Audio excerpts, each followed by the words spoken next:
Latest updates ఎప్పటికప్పుడు పొందడానికి big TV WhatsApp channel follow అవ్వండి. లింక్ డిస్క్రిప్షన్ లో ఉంది.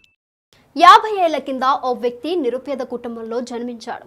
కూడు గూడు గుడ్డ కూడా గతిలేని పరిస్థితుల్లో పుట్టిన అతడు క్రమంగా తిండి సంపాదించుకోగలిగాడు. ఉండేందుకు నివాసం ఏర్పరచుకోగలిగాడు. కానీ ఒంటిపై అంగీ మాత్రం ధరించలేకపోతున్నాడు. కనీసం కాళ్లకు చెప్పులు కూడా వేసుకోలేకపోతున్నాడు. అంగీ కోసం ఆలీని సైతం వదులుకున్నాడు. కానీ చొక్కా మాత్రం ధరించడం లేదు. ఎవరా అరుదైన వ్యక్తి? ఎందుకు చొక్కా వేసుకోవడం లేదు? చెప్పులు ఎందుకు ధరించడం లేదు? ఇప్పుడు తెలుసుకుందాం.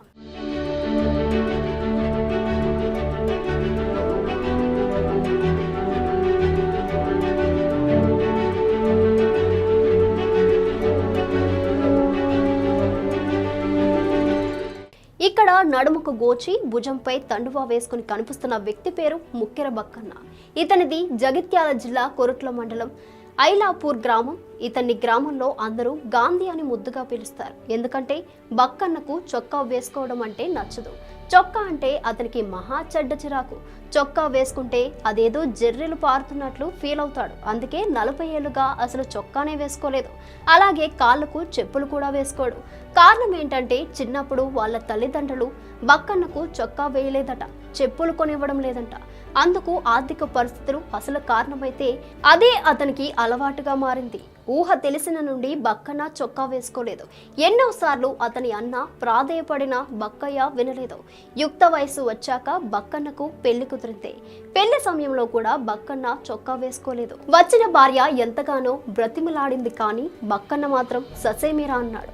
ఎంత బతిమిలాడినా తనకు చొక్కా అంటే ఇష్టం ఉండదని, వేసుకోలేనని తెగేసి చెప్పాడు. ఆమె శక్తికి మించి ప్రయత్నం చేసింది. కానీ బక్కన్న మారలేదు. చివరాఖరికి చొక్కా వేసుకుంటేనే కాపురానికి వస్తా, లేదంటే నీకు నాకు కట్టిఫ్ అన్నది. అయినా కూడా బక్కన్న కరగలేదు. పెళ్ళాం లేకున్నా ఉండగలను, కానీ చొక్కా మాత్రం వేసుకోనని ఘంటాపదంగా చెప్పేశాడు. దీంతో ఆమె అతడిని వదిలి వెళ్ళిపోయింది.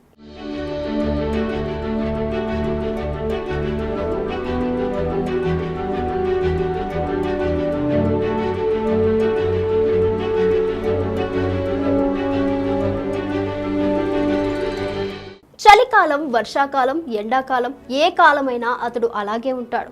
చొక్కా లేకుండానే అన్ని ప్రాంతాలకు వెళ్తాడు. గతంలో వార్డు మెంబర్గా పనిచేసిన బక్కన్న మీటింగ్లకు, ప్రభుత్వ కార్యక్రమాలకు కూడా చొక్కా లేకుండానే వెళ్ళేవాడు.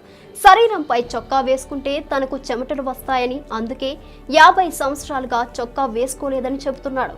బక్కన్న గ్రామంలో తిరుగుతున్నప్పుడు ఇతర గ్రామస్తులు కూడా అతన్ని గాంధీ అని పిలుస్తూ ఉంటారు. భార్యా పిల్లలు ఎవరూ లేకపోవడంతో తన అన్న వద్ద ఉంటూ వ్యవసాయ పనులు చేసుకుంటూ జీవిస్తున్నాడు. ఎముకలు కొరికే చలిలోనైనా, శరీరం కాలే ఎండలోనైనా, ఎడతెరపి లేని వర్షంలోనైనా అతను చొక్కా లేకుండానే ఉంటాడు. ఉష్ణోగ్రతలు రోజు రోజుకు పడిపోతుండగా చలికి తట్టుకోలేక వెచ్చని దుప్పట్లతో చలిని తప్పించుకుంటున్న ఈ సమయంలో కూడా బక్కన్న ఒంటిపై ఏదీ కప్పుకోకుండానే పడుకుంటాడు. కొందరు వైరల్ అయ్యేందుకు కొత్తగా ప్రయత్నిస్తూ ఉంటే మన బక్కన్న లాంటి వారు చేసే పనులే వారిని వైరల్ చేస్తూ ఉంటాయి.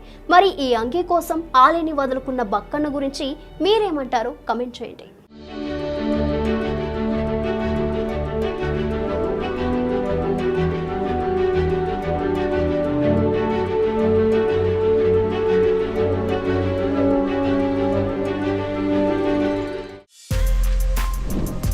For more videos like this, subscribe Big TV channel.